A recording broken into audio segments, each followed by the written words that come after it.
ดกุ้งใส่ดอกต้นหอมพี่น้องลงเลย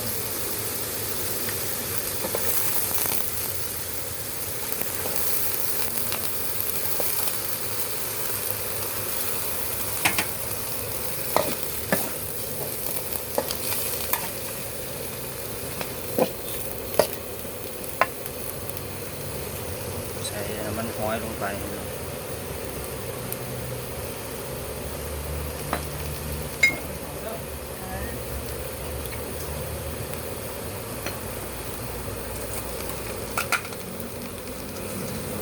สุรส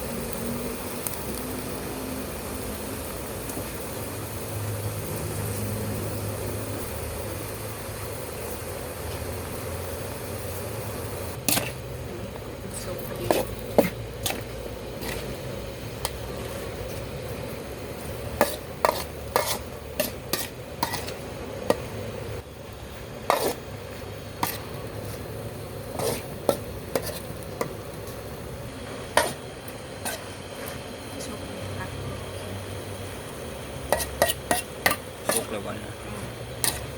โอเคพี่น้องตักสบายดีพ่อแม่พี่น้องพี่น้องมากินข้าวเที่ยงน้ำกันมื้อนี้ผัดกุ้งใส่อันดอกต้นหอมพี่น้องเนี่ยใส่ดอกต้นหอมมาใครยังบ่ทันได้กินข้าวมากินข้าวกันกินข้าวเที่ยงพี่น้องถ้าก็ตื่นนอนอากาศมื้อนี้ก็ร้อนขนาด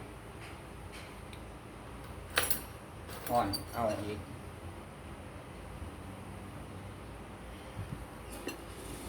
วันนี้มากินน้ำกันด้วยบัดนี้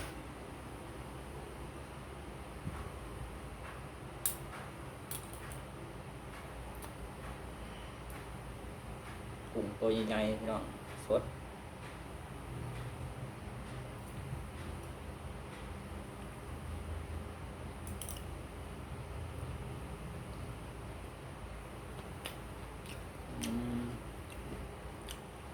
สุดยอดครับขนาด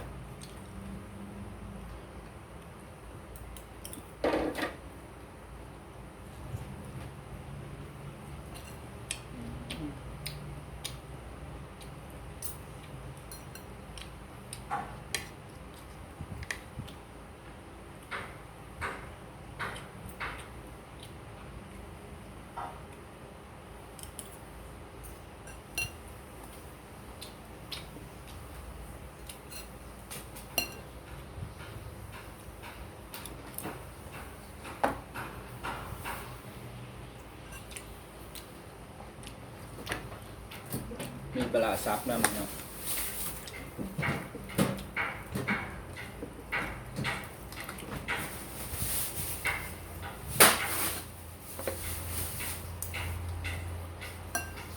ปิดน้ำเนี่ย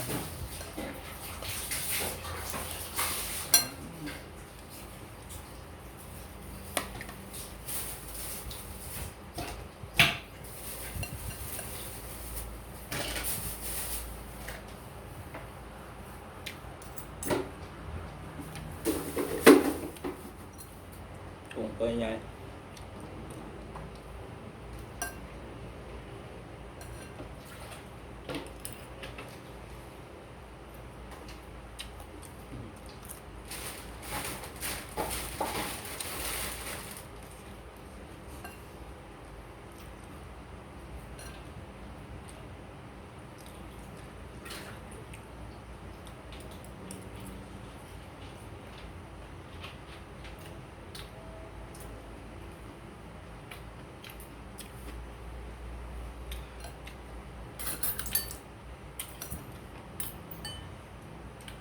ออนไลน์เนาะ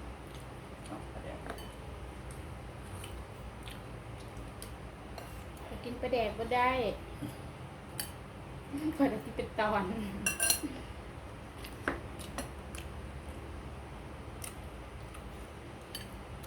ผัดใส่ตับพี่น้องแซ่บ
เคพี่น้องสำหรับคลิปนี้ก็